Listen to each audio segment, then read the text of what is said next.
Hola, en este video vamos a ver el test bench del flip-flop D disparado por flanco positivo. Es el primer test bench que vemos de un dispositivo secuencial sincrónico. Es muy interesante porque ahora tenemos que empezar a modelizar el tiempo, algo ya habíamos visto, pero tenemos que generar en este caso la señal de reloj, que es periódica y que se va a repetir en forma infinita. O sea, va a estar dentro de un proceso que la repite en forma infinita. Entonces, bueno, como habíamos visto siempre, tenemos la library triple, el Standard Logic 1164 como package, la entidad vacía, la parte declarativa de la arquitectura tenemos el componente, luego las señales propias del test bench que corresponden a los por del componente con sus valores iniciales cuando son entradas. Y ahora me detengo un poco porque es la parte nueva. Tenemos que tener en cuenta qué frecuencia va a tener esa señal de reloj. La frecuencia va a ser una constante, así que tenemos constant, frecuencia escrito con mayúscula por ser constante, va a ser de tipo de datos integer y le damos un valor inicial que es 50. Aclaro que esos 50 están expresados en megahertz. Como en realidad yo lo que modelizo es el tiempo, no la frecuencia, necesito saber el periodo de la señal. Entonces pongo constant, periodo, y esta señal periodo es de tipo time. Recuerdan que son datos físicos. Los datos físicos tienen un valor y una unidad. Como megahertz son 10 a la 6 hertz y su inversa es un microsegundo, la unidad del periodo es un microsegundo, pero dividido la frecuencia. Eso nos va a dar un valor que expresado en nanosegundos son 20.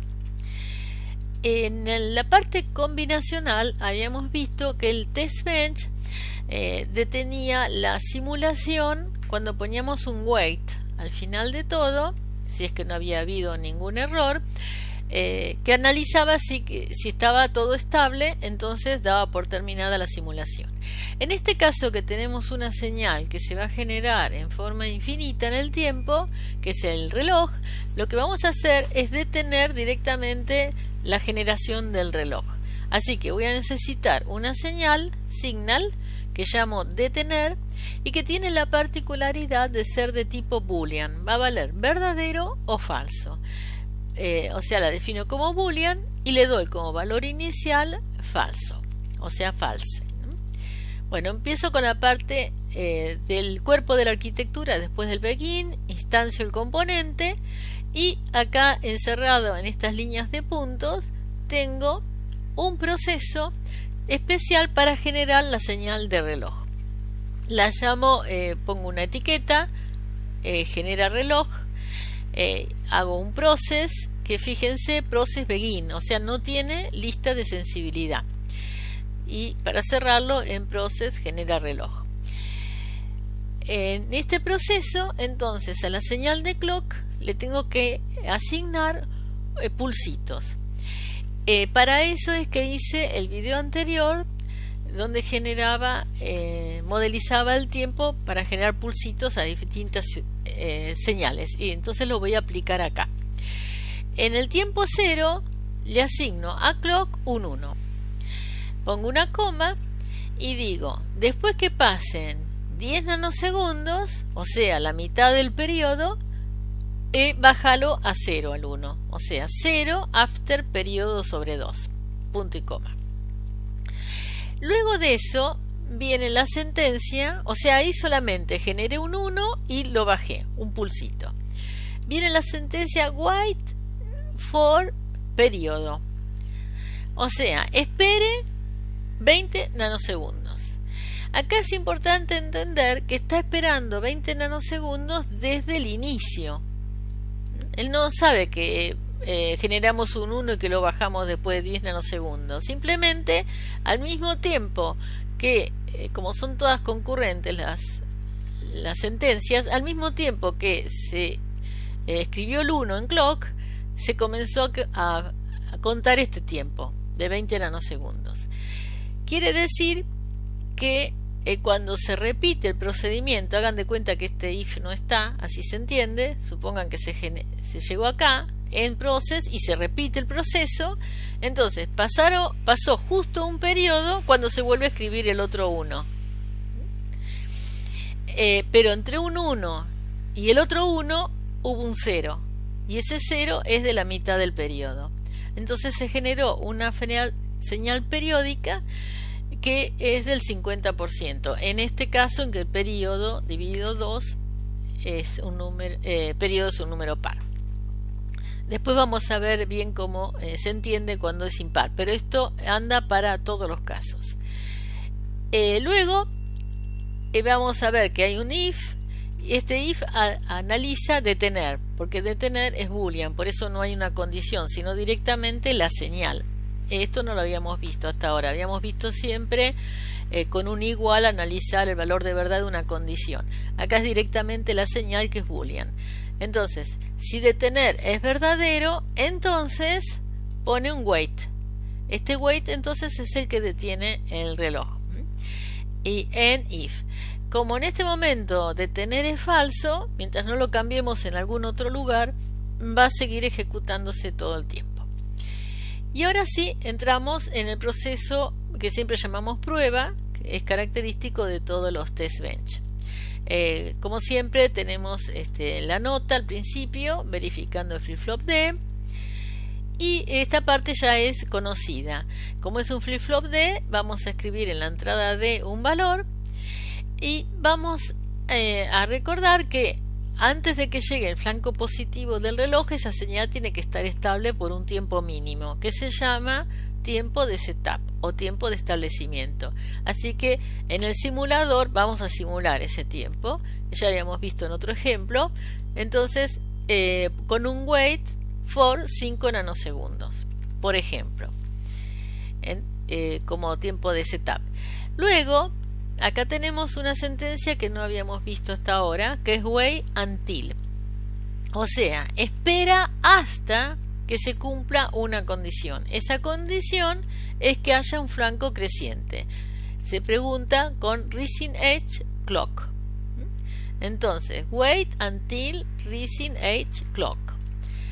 Una vez que se produjo el flanco creciente, tengo otro wait para poder leer la salida, suponiendo que después del flanco, para que la señal esté estable, tiene que pasar 5 nanosegundos, así que trato de modelizar un poco este tiempo de hold y leo la salida después de 5 nanosegundos, tiempo de hold o tiempo de establecimiento, o también podría ser tiempo de propagación, puse TP. Pregunto con assert si la salida Q es igual a 1, o sea la entrada D, ¿no? Bueno, si no es igual, como siempre lo informamos con report y después ponemos severity failure. Para espaciar un D del otro, pongo siempre un wait, así al pulsito le doy un determinado ancho. Fíjense que el pulso me va a quedar de 5 nanosegundos acá, más otros 5 son 10, más estos 10 me quedará a los 20 nanosegundos un nuevo pulso. Porque con las cuentas que hice, cuando espero 5 nanosegundos acá y hay un wait until, justo va a caer ahí el flanco, o sea, no va a pasar un tiempo hasta que esté el flanco. Con mis cuentas va a dar justo. Así que cada 20 nanosegundos voy a tener otro valor para D. Y después esta estructura la copio y la pego para distintos valores de D. O sea, no hay ninguna novedad. Al final, sí tenemos un cambio. Tenemos el report como siempre, y esta instrucción no la teníamos antes, que es, como hemos terminado todo, detenemos la señal detener, le damos el valor true y hacemos el wait de siempre. Pero este true en detener, acuérdense que todos los procesos, si bien los procesos son secuenciales en su interior, un proceso con el otro es concurrente, o sea que se están ejecutando al mismo tiempo. Entonces, cuando cambiamos la señal de true en este proceso, automáticamente cuando el otro proceso pregunta detener en cuanto está, ahora es true. Entonces termina con este proceso también. Y así se termina el test bench. Bueno, vamos a simular. Start Simulation, Work, elijo el del test bench, espero que se estabilice, cierro entonces el archivo, vamos a DUT, Add, To Way, All Items in Region, elijo acá gris, pongo el clock en primer lugar, es más claro el análisis. Al clock le puedo dar un color por ejemplo rojo,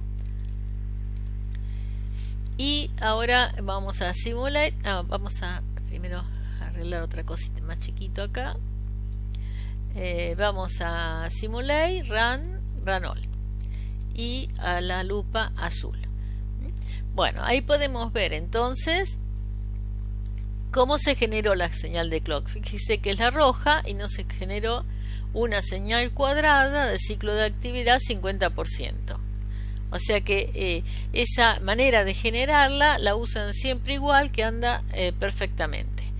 Ahora, nuestro flanco activo es el positivo o creciente. Ahí es donde nos tenemos que fijar qué sucede. Recuerden que es un flip-flop D, así que tiene que reflejar a la salida lo que tiene a la entrada.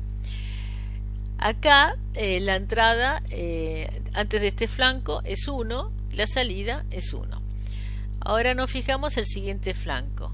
Entonces fíjense que para que detecte el 0, ¿se acuerdan que había 5 nanosegundos entre que se generó el 0 y viene el flanco? Con otro cursor podemos leer esa distancia y comprobar si son 5 nanosegundos. Bueno, está aproximado, tendría que poner hacer zoom para poder ver bien y hacer coincidir mejor los cursores. Me pasé bastante. Bueno, y más o menos tenemos, si lo pongo perfecto, ven que pasaron 5 nanosegundos desde que bajó hasta que vino el flanco creciente. Entonces, si a la entrada teníamos un 0, ahora a la salida, que es Q, la señal de abajo, tenemos un 0. Además podemos ver los anchos de los pulsitos. También, para ser más preciso, podemos hacer otro zoom, si quieren, si no, no lo ven muy bien. Ahí tenemos el ancho del pulsito en 0, más o menos 10 nanosegundos. Está en pico segundos, así que son 10.000 y pico. Y veamos el ancho del pulsito en 1. Bueno, y también en 10 nanosegundos. Ahora, nuevamente la señal de D pasa de 0 a 1. Y pasa de 0 a 1 5 nanosegundos antes del flanco positivo de clock. Así que ahí lo podemos comprobar. Y vemos que entonces la salida, que estaba en 0, pasó a 1. Así podemos verificar el funcionamiento como flip-flop D. Bueno, espero que les sea muy útil. Muchas gracias y los espero en el próximo video.